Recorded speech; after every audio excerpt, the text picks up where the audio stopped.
개념 몇 가지만 핵심적인 것들을 말씀드리겠습니다. 첫 번째로는 이제 글로컬라이제이션인데, 그다음 도시 외교는 우리가 통상 도시 외교랑 뭐 국제 외교를 많이 얘기합니다만 근본적인 차이점은 도시 외교는 반드시 도시의 이익을 기반으로 해야 된다는 점. 청정 평화 가치를 바탕으로 해서 도민이 함께 참여하고 기업이 찾아오는 그런 국제 교류의 최적지로 만들 필요가 있지 않느냐. 제주형 도시 외교의 목표는 아까 쭉 말씀드렸듯이 제주의 어떤 정체성과 특성, 미래 가치들을 반영해서 첫 번째로는 평화 인권 가치를 증진할 수 있는 도시 외교로 이정표를 좀 잡아보자. 두 번째로는 제주가 가지고 있는 생태 환경 가치를 증진하는 방향.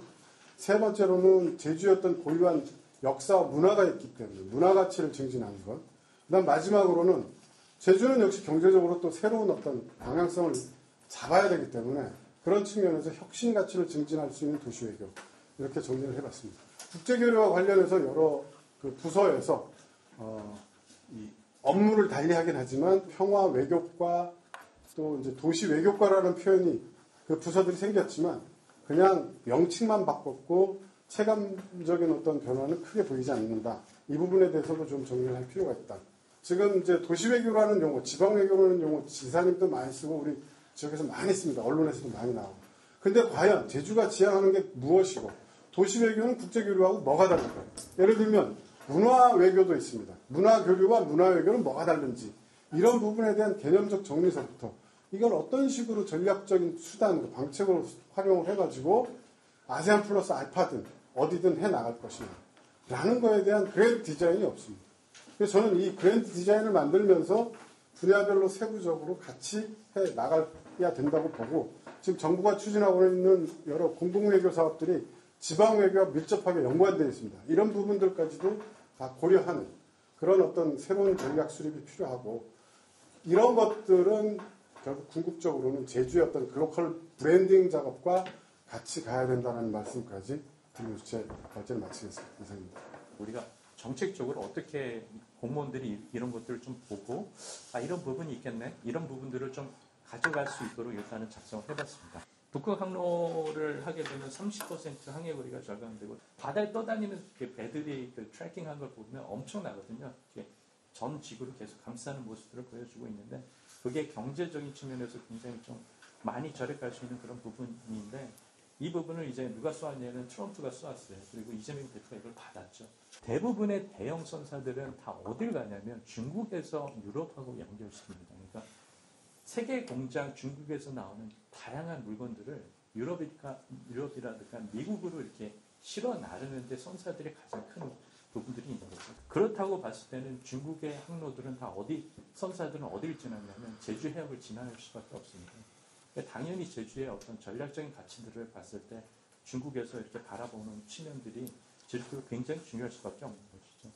우리가 뭐 자유, 무역 이런 것들은 막 받아들이지 않습니까? 근데 자치라든가 특별함 이런 것들은 없지 않습니까? 특별 자치도인데 그러면은 우리가 갖고 있는 지정학적인 장점들을 활용해서 특별함이라든가 자치 부분들을 확보해 나간다면 그 이후에는 자유라든가 무역기와 같은 이런 그 가치에 대해서도 우리가 굉장히 쉽게 다가갈 수 있지 않을까라는 생각을 하면서 저의 발제를 모두 마치도록 하겠습니다. 중앙정부와 지방정부 사이의 협업이라고 하는 것들은 오늘날 21세기 가버넌스에서는 굉장히 중요한 것들이기 때문에 이건 무시할 수 없고 독자적으로 제주도가 자체적으로 이런 뭐 예산이라든지 기술이라든지 정책이라든지 그다음에 대외협력 네트워크라든지 이런 것들 독자적으로 할 수 있는 역량이 되느냐 이건 너무 가슴에 손을 얹고 생각해보면 이건 좀 굉장히 힘들다.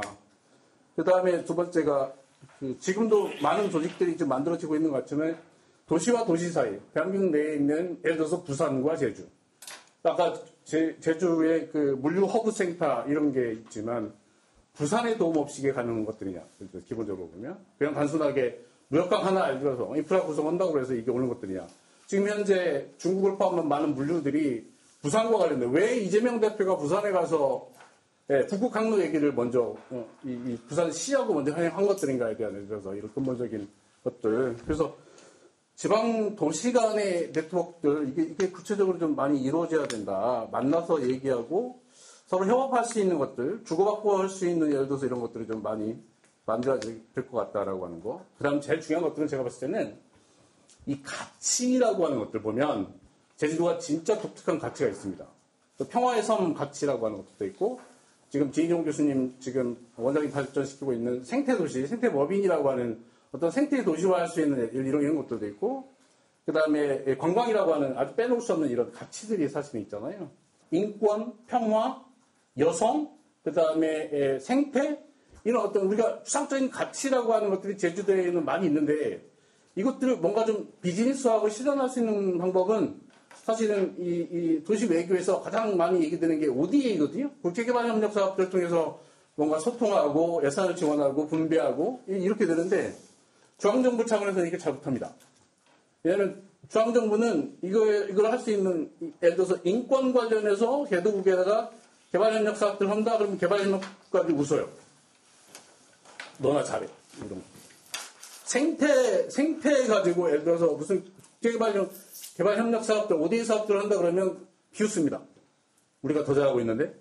우리는 헌법에다가 자연권을 먼저 넣은 국가인데? 이 웃습니다. 근데 중앙정부를 벗어나서 제주도가 이걸 가져오면 더 잘할 수 있습니다. 제가 봤을 때는 이거는. 그러니까 중앙정부가 못하는 것들을 제주도만이 할 수 있는 가치들을 갖고 있기 때문에 이 가치들을 좀 뭔가 개발협력 사업에다가 얹히거나 중앙정부를 설득하거나 그러니까 이걸 주도할 수 있는 제주도의 가치를 아주 소중한 가치들을 국제개발협력 5대 사업으로 주도할 수 있는 가치들을 제주도가 앞서서 선도해서 예산은 중앙정부가 되고 이렇게 할 수 있는 사업들이 꽤 많이 있다. 근데 이걸 안 하고 있는 것 같다. 왜냐하면 모르겠어. 왜 안 하는지는 모르고 있는데 갖고 있는 가치를 최대한 뭔가 좀 비즈니스화 이게 도시 외교의 정점이라고 한다면 사실은 이건 빨리빨리 좀 개발해 볼 필요들이 있다라고 하는 것들이고요. 제주도만이 사실은 뭐 자체 개념을 갖고 있지만 제주도만이 할 수 없는 것 같다라고 하는 거. 갈라파고스라고 하는 섬 있죠? 찰스 다윈이 먼저 가서 이 진화론을 만들어놨다는 입도세를 받습니다. 거기는 생태관광, 생태보호세 뭐 이런 것들 좀 받아요. 갈라파고스에 들어가보면 여권에다가 생태 비자를 찍어줍니다. 이게 이제 그 가치를 갖다가 예를 들어서 그죠? 그 비자 하나 받기 위해서 굉장히 그 미국 대학생들이 힘을 씁니다. 왜냐하면 이게 상당히 도움이 나는 생태적 인식, 저는 생태적 교양이라고 하는 것들을 갖고 있는 그죠? 교양 있는 사람이야, 시빌라이즈 된 사람이야라고 하는 것들이 생태 마케팅 차원에서 굉장히 좋은 아이디어들이고 향후에 이 제주도가 사실은 이런 걸로 좀 발전해 가면 관광 제주의 비즈니스 쪽에서도 도움이 될 하나의 사례를 사실은 말씀을 드린 거고요. 트럼프 2.0 시기에 들어와서 북미 간의 대화라고 하는 예를 들어서 이게 또 가시가 된다면 베트남, 싱가포르 이런 데 말고 북미 대화를 제주도에서 한번 예를 들어서 추진해보는 것들 그러니까 문화적이고 생태적인 이런 것보다는 국제정치 경제에서 핫 이슈가 될 만한 예를 들어서 이런 빅 이벤트들을 사실은 제주도가 유치하면서 뭔가 제주도가 갖고 있는 평화라고 하는 것들을 국제정치 상황에서 한번 예를 들어서 실현해보는 노력들 떨어져 있는 분리되어 있는 개념 가치들은 아니거든요. 관광, 생태, 평화 이런 것들이 그것들을 얼마나 잘 통합해서 아주 세련된 모델로 사실은 좀 만들어낼 것인가 통합적 모델을 어떻게 만들어낼 것인가라고 하는 고민들은 지금부터라도 각자 분리해서 생각하지 말고 각자 통합해서 해야 돼요. 물론 우선순위가 있겠지만 예를 들어서 뭐 관광 측면이 강조된 예를 들어서 그런 비즈니스라 그러면 독립 변수로 되게 이제 생태와 평화를 갖다 붙이고 물론 그게 이제 종속 변수가 되게 이제 관광이 되겠죠. 아니면 생태가 우선시 되다 그러면 생태를 앞에다 놓고 밑에다가는 사실 이제 관광과 평화라고 하는 컨셉들을 같이 통합적으로 좀 붙여서 예를 들어서 이런 모델들을 발전 방향 또는 목표로 재설정해도 될 만한 이런 생각 같다. 대한민국 정부의 중앙정부의 약간 정책의 특징들을 살펴보면 중앙에서 열심히 하다가 더 이상 중앙에서 하기에 캐파가 커졌어. 그러면 지방한테 권한을 좀 넘겨주는 그런 추세가 보입니다. 최근 작년에 ODA 예산을 윤석열 정부에서 OECD 국가에서 그 ODA 공여국으로 2016년도에 지위가 전환됨에 따라 그 예산 GDP의 몇 %죠? 뭐 이런 것을 ODA 예산으로 옮겨야 되잖아요. 그런데 그거를 미리 못하니까 예산 확보를 크게 높였습니다. 근데 그것과 함께 한 것이 지자체에서도 ODA 사업에 아이디어만 던지던 상태에서 이제는 참여 주체로 할 수 있다라는 것을 했고, 우리 제주는 아마 인도네시아의 그 외교부에 있는 ODA 사업에 지금 후보 사업으로 선정이 돼서 올해 3월 달쯤에 아마 최종 선고가 이제 판결이 나는 걸로 알고 있는데요. 그러니까 제주 지역에서 할 수 있는 이러한 것들을 작지만 연결할 수 있는 제주로 해서 세계 속으로 좀 연결을 해야 된다. 이렇게 생각을 하고요. 실제로 해외 여러 국가를 살펴보지는 않았지만 저는 중국의 하이난을 조금 자주 살펴봅니다. 거기도 섬이고 우리도 섬이고 사실 그쪽에서 우리를 배워간 게 많은데 그쪽은 이미 우리보다 더 크게 중앙정부와 함께하는 자유무역항이라는 그러한 공간으로서 활용되고 있습니다. 남쪽에는 아세안 10개국이 있죠. 그러니까 중앙정부에서도 우리 중국 남쪽의 개혁개방 창구는 하이난 너희가 맡아서 해 라면서 이렇게 지정을 해주고 걔네들이 우리는 제주특별자치도 특별법이라고 돼 있지만 걔네들은 중화인민공화국 하이난 자유무역항법이라고 법령이 다 이렇게 돼 있습니다. 즉 국가와 하이난 자유무역항이 같이 있는 거죠. 그래서 그쪽의 관계자들하고 제가 이제 논의를 할 때 질문을 합니다. 중앙정부에서는 너희가 이러한 건의를 했을 때 어떻게 대응해? 우리는 조금 그쪽에서 소극적으로 나올 때도 있는 것 같고 이견 충돌이 있어. 근데 그쪽에서 하는 얘기는 우리 하이난 자유무역항이 잘 되는 건 그들의 의무이기도 하고 우리의 의무이기도 해. 그러니까 나는 너의 질문을 사실 조금 이해하기가 어려워라는 눈빛을 보여주더라고요. 그래서 제가 생각할 때는 우리 제주가 저는 사실 제주 특별자치도가 제주 말고 다른 곳에서도 좀 생겼는데 이 말이 결국은 제주는 하나의 테스트로서 특별자치도로서의 테스트의 역할이 끝났다라는 것을 말하는 건가? 여기서 우리가 무언가 새로운 것을 더 이상 만들지 못하면은 문제가 있는 거 아닌가? 이러한 생각도 듭니다. 그래서 저는 사실 중앙과의 협력 관계에서 제주도가 얼마나 많은 것을 그러니까 중앙의 어떠한 꿈들을 제주도에 올릴 수 있을지 이러한 것들에 대한 기능이 좀 필요하지 않을까 이렇게 생각을 합니다. 제주도민으로서 봤을 때 지금 도시외교라는 거는 이제 개념화가 학계에서는 많이 됐겠지만 일반인들은 과연 이 개념을 알고 있느냐 모릅니다. 그런데 이게 체화는 돼 있습니다. 왜냐하면 저희 애들이 외국을 나갔을 때 홍콩, 아이러브 홍콩에 물건을 사온다든지 그런 부분, 일본에 갔을 때 뭐를 사온다든지 그러면서 그쪽에 어떤 문화가 좋더라. 나 제주도 다시 돌아가고 싶어를 느끼지 않는다. 라는 게 뭔가 제주도가 실패를 하고 있지 않느냐. 우리 게 있는데 우리 거는 우리 게 소중하고 우리 거를 알려야 된다고 생각을 하고 있느냐라는 부분에서 지금 그 부분이 부족하다.